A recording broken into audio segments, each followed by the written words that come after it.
Okay, great. Well, first of all, I would like to say hello to all of the Synthesis followers and MiRAA fans.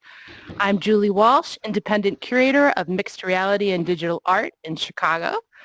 And today is the premiere of Fireside Chat interviews, the first one in VR, and I am delighted to have Giorgio Vitale with me here today. Before I go into how fabulous it is that, Giorgio, you're here with me, I do want to give a big shout out to Anyland and Philip for being our cameraman today. The people here have been absolutely wonderful, and I highly encourage all followers to come and play at Anyland. Giorgio, you are the founder of Synthesis Gallery in Berlin, and you're particularly interested in the impact of technology and the digital on society through the lens of art and the eyes of the artist. Welcome. I'm Well, very thank. excited. Go ahead. After you. I thought we'd just get right into questions about Yeah, what was your inspiration for starting your gallery, and if you can talk a little bit about when and where your first location was. yeah. First off, Julie, thank you very much for inviting me, and I'm really honored, and I'm actually very honored to talk about to talk a little bit about synthesis and what we have accomplished. Thank you very much for inviting me for this opportunity. Now, and thank you to Philip, of course, of Anyland. It has been a pleasure working with them in this beautiful platform, social VR platform. So now, going back to your question. So, what was my inspiration for starting the gallery? Well, I think I had the intuition during during one of those days and nights, long days and nights I spent in the Chihuahuan desert in Texas, like in the middle of nowhere in the desert with no phone signal. Most of radio is white noise down there, and I was just spending my days contemplating like the infinite space and endless silence. It's a space of contemplation, and it's a very magic place. So I just I have a background in art and tech, and I just started connecting the dots. I began from the assumption that visual communication is the most important thing nowadays. We no longer write in words or sentences; we write in images. Nowadays, an image tells more than a text. And these has changed our social behavior, the way we interact with one another, and in turn has changed the way artists convey their artistic message and ultimately how art is made. So I went on thinking that technology is the most important driver of our society. Think of like the devastating impact that technology has had on like art, literature, music, politics, and your phone has become an extension of yourself. Consciously or subconsciously, we transfer our real life into the digital the digital life every day. Think of what we do on Facebook and Instagram. We just take a picture and transfer it from the real life into the digital one just by posting it on social media.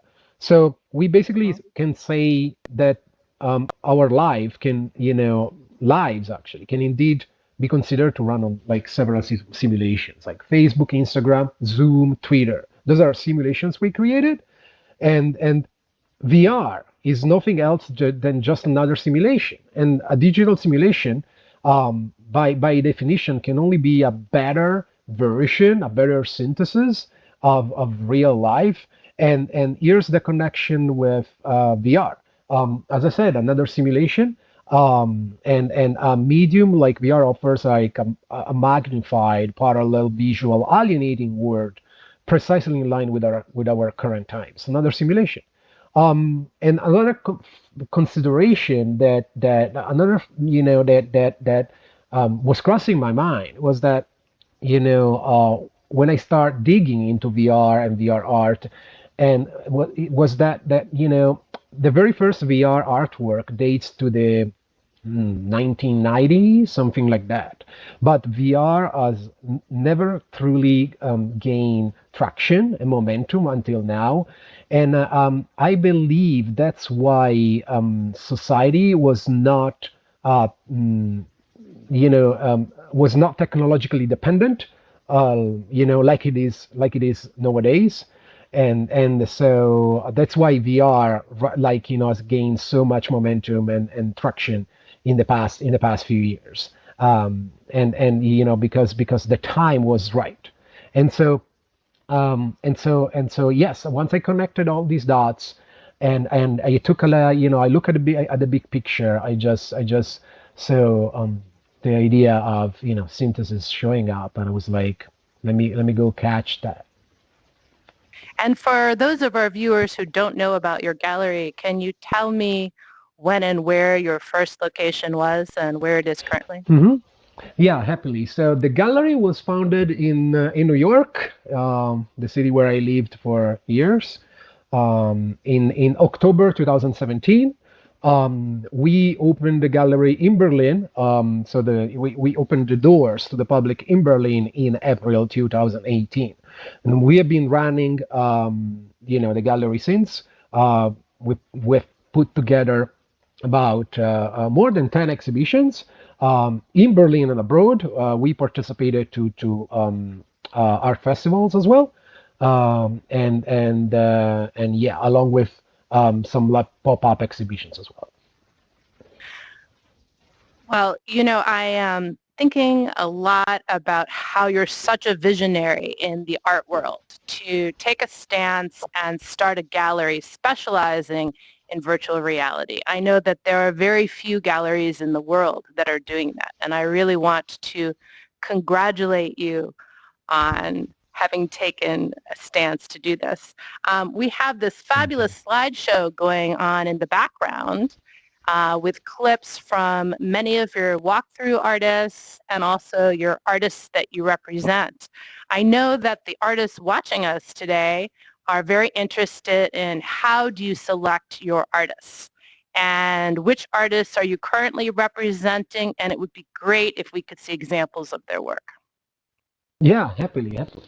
So, thank you very much for the compliments. I I'm a risk taker. So, sometimes the art world likes to play progressive, but I think it's much more conservative than what it is in reality. And and I like taking risk. And when I saw the potential of VR, I was like, I'm gonna go like all in. I think it's like VR, the potential of VR as artistic medium. Huh? So that was the idea. With regard to your question, so how do I select the artists that we represent? So first off, I think it's important to start off by asking a questions like, what can VR accomplish that is unique to this medium? So that's the first thing. We at Synthesis really appreciate artists who are critically engaged, not only with that technology, but but with society, like broadly speaking, and its issues. Mhm. Artists who can critically analyze specific issues that our society is facing. We have we have organized exhibition whose topics were, for example, like ecology and environment, the worrying implications of AI, feminism. So we really like artists who are socially engaged, and who can really bring a contribution, like a meaningful contribution, without necessarily providing answers of or solutions to the to the problems, to the issues I mentioned, but just more humbly like seeking to cast a doubt in the visitor's head. That's one approach. The second approach that we have is towards artists who are less focused on social issues but more on the aesthetic. Artists who can truly accomplish something unique with the medium, and like push its boundaries in a way that is non-banal, it's less conventional, and still very beautiful. And um, having said this, I think I would like to connect what I just said with our curatorial premises and framework.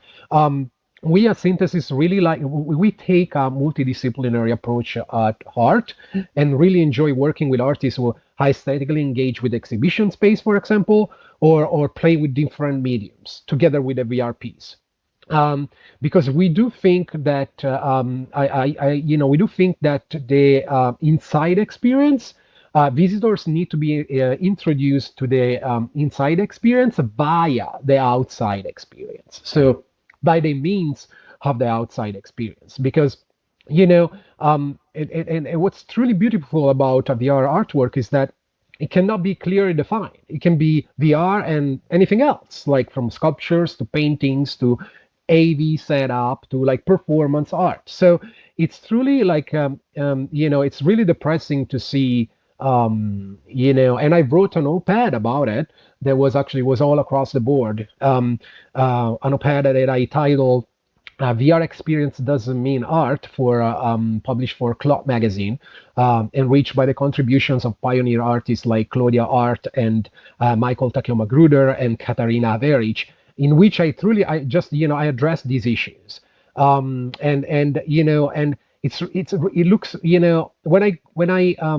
when I go to a gallery, I'm on a hunt for beauty, and it's like really awful to see if I had to enter an art gallery and all I see is just a headset on a table, that would look awful and kind of sloppy. But it's also how, surprisingly or not, how VR has been exhibited in prestigious art fairs and exhibitions and museums.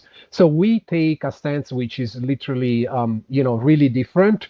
And as I said, we like to play like we take this multidisciplinary approach at art and really like to work with artists who do that, who seek that. So like an artist that we represent his name is Armin Keplinger. Is an artist who I do believe is really able to make the most out of VR as a medium. Like VR is an immersive medium. Armin does a fantastic job at truly creating a complete immersive experience, because he does curate and everything beginning to end, from like the design of the space inside the VR, so the VR artwork, to the music. And on top of that, he's a very versatile, eclectic, multifaceted like artist. He does he has not works like we joke about with him, like analog works. So he has done like sculptures, prints, photographies. He's an exceptional sound maker. So Armin is one of them, and I would also like to talk about another artist that we're close to and we will be working with in the near future. Her name is Patrizia that Mering. Her work Aporia is one of those works, as I mentioned before, that is truly socially engaged, because it deals with the concept of like open and closed, like a closed society. And and I would be happy actually to show you a little more of Armin's and Patricia's work. Yeah, absolutely. Great. And actually, before we go to this clip, I did want to mention and translate for artists, or actually people who have tech backgrounds who haven't made VR art before, that one of the things that I think Giorgio and Armin are talking about are almost how to create this full body experience. And when we're Mhm. talking about a full body experience of art, we are talking about not just making the VR piece, but considering things like the floor, the walls, literally everything in the physical space in real life that a person would experience prior to onboarding or putting on their headset. And one of the things that I think Armin does brilliantly is fusing the real with VR via things like music and fog, and sculptural objects. But it's this idea of a comprehensive packaging of VR art that I think is also going to really propel the medium by itself into museums and more into the mainstream. Let's take a Absolutely. look at Armin's work and see a great example of all of this. I And think of we will course, start out. Patricia's too. I think we will start off with this is brute force.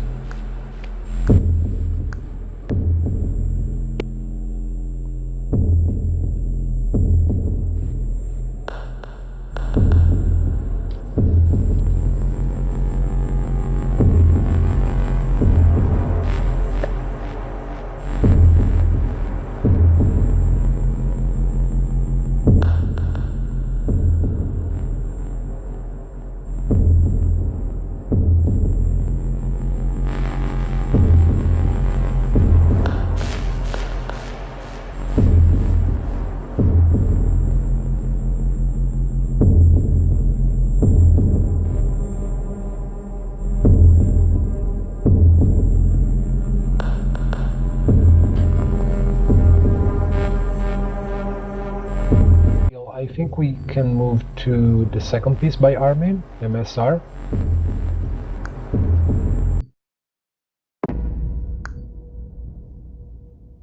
Thank you.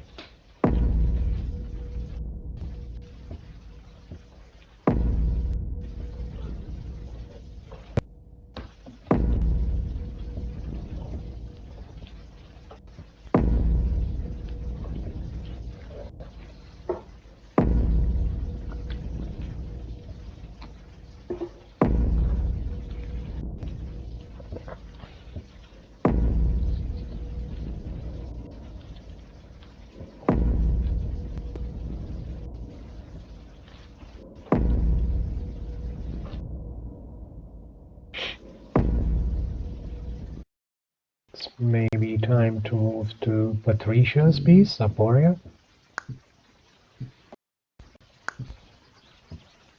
Thank you.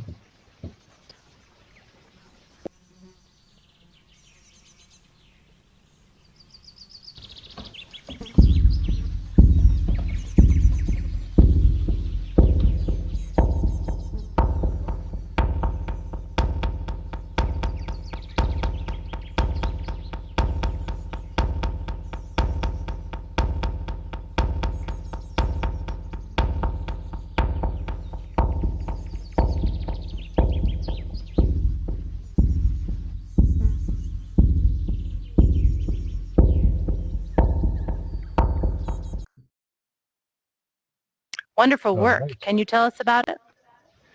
Sure. So the first work we just saw by Armin is called Brute Force, and it's basically Armin has always been it's a piece that Armin made with his partner, artistic partner, Andreas Greiner.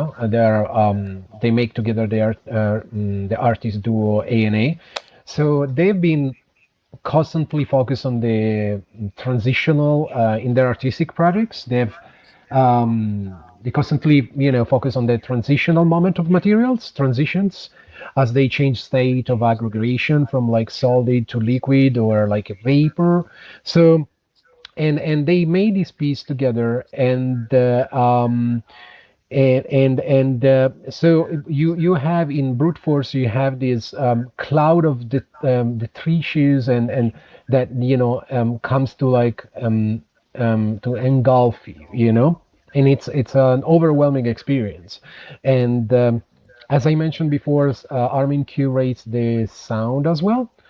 So, and in the second piece that we saw by Armin called MSR, it's a ring, a moon slice ring, which is, by the way, in reality is about, I believe, 300 kilometers wide, and the diameter is about 3,500 kilometers. So Armin basically rendered this ring, this moon ring, and creating this piece that he called that actually has zero latitude. And indeed, we had a show called Zero Latitude, at a solo show with Armin called Zero Latitude. Armin got inspired by the Apollo 8 mission, and so he was impressed by the photographic work, and he so basically was impressed by astonished by the beauty of the moon that looked to him as an empty desert. and the third piece that we saw is by Patrizia, that Mering Aporia. So I like a lot this piece because Patrizia got inspired by Elias Canetti, his book called Crowds and Power. Basically, in Canetti's book, like society, Canetti likes to think of society as, functioning, working without a leader, regardless of having a leader or not. And this is like a little bit goes against what like other people like Freud have, theorized. Freud, thinks that society needs a leader, while Canetti says that society moves ahead like regardless. And so basically, using artificial intelligence, Patrizia transfer the dynamics, these behavioral dynamics analyzed in the book by Canetti, into like the 60 individuals in the piece. And so they inhabit the world of Aporia in the form of like human avatars, and through like complex through an through algorithms, like they like to explore the environment and take action, deciding on like individual actions. Like some of them are, for example, a little bit more close-minded and tend to build walls, and or to act according to like a strong order principle. Others instead are more like free-minded, more open. And so it's interesting to see how this virtual society that Patrizia creates in their work, the functioning of it, like how it actually works. It gives you like a big picture of like this striking contradiction between closed and open societies. Yeah, and I think one of the things that's so incredible about Patricia's work is her fusion of using, again, I'm going to talk about the importance, and I know you want to as well, of using the physical space alongside of the virtual one. And her work usually includes things, doesn't it, like paintings and sculptural objects as well? She comes from like a fine art background, but for this piece, she works with like the VR piece comes with like a large scale projection, and the work is envisioned and thought in a way that basically you are those you are those like with the those who can watch the projection can actually see what's going on. Like they have a look from above and can see from what's going on in that virtual world, in that virtual society that it's inside the VR. So it's basically as if they are having like they're looking at the big picture from above through the projection, and then there is the VR, and they can also watch people who are like the visitors, the whoever is watching can not only see what's happening in the virtual society that Patrizia creates, but also see how the person wearing the VR headset how he's acting. So I think this is interesting. Yeah, her work is really remarkable. I'm wondering, when can everybody be fortunate enough to see their work in real life? And what are your plans for your next in real life exhibitions? So yeah, we are planning an exhibition right after the summer, but of course we will have to see how it goes, how the situation unfolds. We need to be realistic and mindful about the concerns that some people might have with regard to like putting the headset on. We are taking the necessary precautions, and like we've been thinking of solutions with regard to the sanitation of the headset. So we are working with Patrizia for a show like right after the summer, but fingers crossed it will happen and there would not be a second like wave of the pandemic or other catastrophic news. Well, we all hope that will be the case. I'm Mm. wondering, in the meantime, you had a great solution and an innovation to COVID-19 in your walkthrough programs. Could you tell us a little bit about your walkthrough programs for the MiRAA viewers who may not be familiar with it? And of course, your inspiration for it. Yeah, happily. So I it was I think it was right at the beginning of the lockdown, and so I faced a dilemma. I was like, okay, so we cannot have, I cannot make exhibitions, proper exhibitions in proper spaces anymore. So how can we show VR art in a way that is still meaningful during a pandemic? So in a Hmm. way that will help bringing people together and initiate those who are not new to VR to actually VR. So I thought, hey, for once we can let's truly focus on the art. As the as the, it's we the tech equipment cannot be seen because it's not like a real exhibition. And in a way, I was really happy for the reasons that I said before when I mentioned about the OPAD, and because the focus about 50, 60 years after Marshall like McLuhan, and the medium is the message. We still have this problem in VR where people focus a lot on the medium and less on the art at the expenses of the art. So I was like, for once we can truly focus on the art. So I envisioned this series called Walkthroughs of VR artworks, and that's the best that I think we could have done given the circumstances. So I had artists putting the headset on, sharing the screen, so that we could actually see what they were seeing, and let the artists walk us through the VR artwork. So and let them explain us the inside outs of the piece. So we first planned three of them, but after he received like a great public acclaim, fantastic press coverage. So we decided to add four more, and we worked with artists like Martina Menegon, Pastor Placek, John Buchberber, Claudia Art, Alfredo Salazar Caro, Lajene Macmillan, and synthesis artist Armin Keplinger. And the series can be watched on Facebook, on our Facebook page. By the way, the Facebook ID is synthesis.gallery. Some highlights can be seen on Instagram at synthesis.gallery. Or so the full episodes can be watched on Facebook or YouTube. And, they've been viewed more than 8,000 times worldwide. So it was sweet. So Giorgio, I am really looking forward to this conversation about pricing for emerging and established VR artists.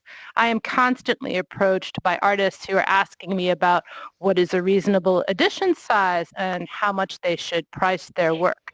So I would love to hear your thoughts on the subject. Yeah. Also, how So, many artist proofs too? yeah. So we face a bit of a dilemma here. On one hand, there is VR um, is a medium that is meant to be shared. Because and so there's the an issue of accessibility of the piece to anyone. Um, Hmm. all you need in the end is just a file, right? That's all you need, and a headset basically. On the other hand, you need to retain exclusivity when it comes to like pricing and selling the artwork. So how do you reconcile the two? Um, so I think a possible solution could be to provide a version for the public, which can be exhibited in museums, galleries, and whatnot, and an editioned one for collectors, or more simply just have and just have a few editioned works, a few editions of the piece. So I'm not too concerned about the primitive state of the VR market because the history of the art market is full of like disruption brought by new genres and materials. So the rising of VR is consistent with with other times, with what we have seen other times in the art market, with like new emerging mediums or periods of like cultural change. So I think a reasonable edition size could be anything between like 3 to 5, with a price Hmm. ranging from 3K to 7, 8K for emerging artists, and 10K and growing, 10K plus for more established artists. With regard to and that number can go all the way up to the roof, of course, Right, right, for absolutely. more, yeah, for more famous and for more famous artists. With regard to artist proofs, you should also I think they should account for no more than like 10% of the edition size. Otherwise it can like call into question the overall value or integrity of the edition. So Right. retain the exclusivity of the work with like a reasonable small, not too big edition size, and with like a 10% like artist proofs of the overall edition size. This is what I think it's the way to go. And I think, there's really a precedent in the art world for this pricing structure if you just look back to the history of new media and, what that price structure was. And when new media first started, people didn't really accept it as art. They didn't accept it as a new medium. And over time, it did become more mainstream. So I feel Exactly. like VR is on the same trajectory. I do think, though, to have a strong client base, and this question goes out for the collectors out there who are watching, can we talk a little bit about conservation of VR? Because I feel like that's something you need to do is some hand-holding for both curators as well as collectors to make more VR collection more mainstream. Yeah, I think I would like to add also like the concept of like ownership because it goes they go pari passu with like Absolutely. conservation, especially when you're a collector. So with regard to ownership, we have made like huge progress, and I'm thinking about like blockchain. Blockchain truly Mhm. provides a quick and safe solution with regard to ownership, and it has already been used in other media in digital art. Like it has already been used in digital art to help preserving partial or collective ownership of work. So, that problem is no longer a problem. With regard to conservation, well, I think it's like the due maintenance and checks need to be performed more frequently than any other artwork. Usually, it's like if you are an archivist or whoever works in conservation, you check the piece and make sure that everything is fine. Like what? Like the average is like what? Like 4 or 5 years. With Mhm. VR, you definitely need to drop that to like no more than 1 year. Again, and this is something that I mentioned again in the OPED. The speed of enhancement of like progression, how VR has progressed, the hardware and the software is unbelievable. Like compared to like 3 years ago when I founded Synthesis. So the conservation needs to be up to speed with the speed of the pace of improvement of the VR as hardware and software. So I would truly recommend like archivists and people working in conservation to actually check that like say once a year like the VR work and that the VR work that everything is and yeah, so checking the VR work like once a year. So literally lowering that average frequency of checks that is usually like as I said, it's usually is like 4 or 5 years. But I also would like to encourage artists to work together with like to really truly think about like the issue of conservation because in VR especially there are a lot of emerging artists and it's I feel it's a little bit also their best interest to preserve their artwork because, some of them seem not to be particularly concerned about it. But, 10 Mhm. years from now or 5 years from now, when VR would be like, would probably be much more mainstream than now, VR art, of course, I'm talking about VR art, that problem could truly become a problem, could truly be a problem. So yeah, I really encourage artists to also start thinking about it. Although I understand it's not their focus, but it's in their best interest to think about like how you know the work can be preserved. Yeah. I agree with you that this is such an important thing for emerging artists and seasoned artists also to be thinking about. And I would Mhm. direct everybody, because I do feel that it's such an important topic, to an interview that I did with two of the pioneers of art and technology, Tamiko Thiel and Eduardo Kak, on the topic of conservation. And the takeaway that I would mention is that they were both saying how important it is also to think about the feeling and the ideas behind the work. And as technology is changing over time, how can you preserve the essence of that? Because they believe that's really what most matters. But Mhm. it is a good course. Another question I'm very curious to ask you about, Giorgio, is Mhm. COVID-19 and the influence on VR that you Oh think God. it's had. So I think this has been like a beautiful time for like contemplation Hmm. self-reflection for many artists out there. I think this has been like a wonderful time for like many artists out there, so that artists could actually focus on creativity and making artworks free of many restrictions and distractions. So I think the real influence of the pandemic of like COVID-19 on VR can only be assessed like at a later point in time. So let's say like in 1 or 2 years, I would be really curious to see what will come out of like 2020 in terms of production and development of VR artwork. So I'm looking forward to see. It's like I think it's a good call could be like say a year from now or 2 years from now when we will be seeing the artworks coming out of 2020 and how artists were impacted by COVID, and now they address the issue and what they came up with. Yeah, I do feel that this time is unlike any in history, and that even if you look back at things like the bubonic plague, after that came the Renaissance. So I do feel like this has been an incredible opportunity for artists to really focus, also because a lot of their exhibitions and things have been canceled. So particularly Totally. VR artists. So they're able to actually have some time to be more contemplative about things. My last question for you is, what are you hopeful about these days? Oh, that's a great question. I'm hopeful about art, um, and the value of art, and what like art, can truly mean to society, people, society, individuals. Um, that's the like it's the only thing that is universal. It's the only thing that makes us closer to God in a way.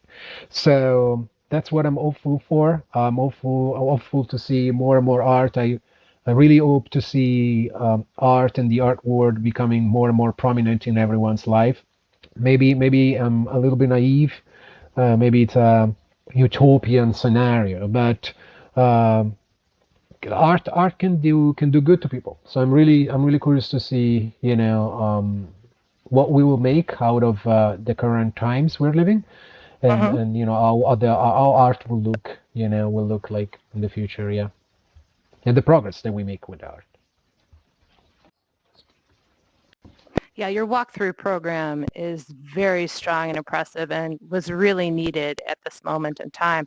I'm wondering, since we're speaking of time, running out of it, and there's so many more questions that I have for you, but I'm wondering if we could close with some advice you might have for artists considering making VR, coming from other disciplines, and especially how that their work could be streamlined into the art world. Sure. I mean, my advice is just go for it. There is not there has never been a better time. I think VR has become much more democratic than before, as I was expecting. The fixed barriers due to the expensive technology have visibly dropped, although they are still, inaccessible for like many people out there. And we address that, with this problem with Legion Macmillan in the walkthrough with her. So, and Hmm. many people have tried VR by now. I noticed that when I interact with my visitor. So many of them have already had their first or second or third VR experience when they come to the gallery today compared to like 2 years ago. So, and also the making of VR art has been like simplified, although it may remain like problematic still for some. And I'm talking about the programming and coding. And so, Right. but that truly has not prevented artists from making VR art since the get-go. So, my advice would be just start playing with the virtual environment, create one, add interactions, take your time to explore and understand VR, the medium, and at the same time, go check VR exhibitions in order to understand what the others have done and what VR can be. So you've heard it all today. Artists, go for it. Now I think we could have some time for a little bit of Q&A on a Zoom call. Thank you Sounds good. so much. And I thank you again when we're in Zoom. Thank you, Julie. Thank you, Philip, for having me. Thank you.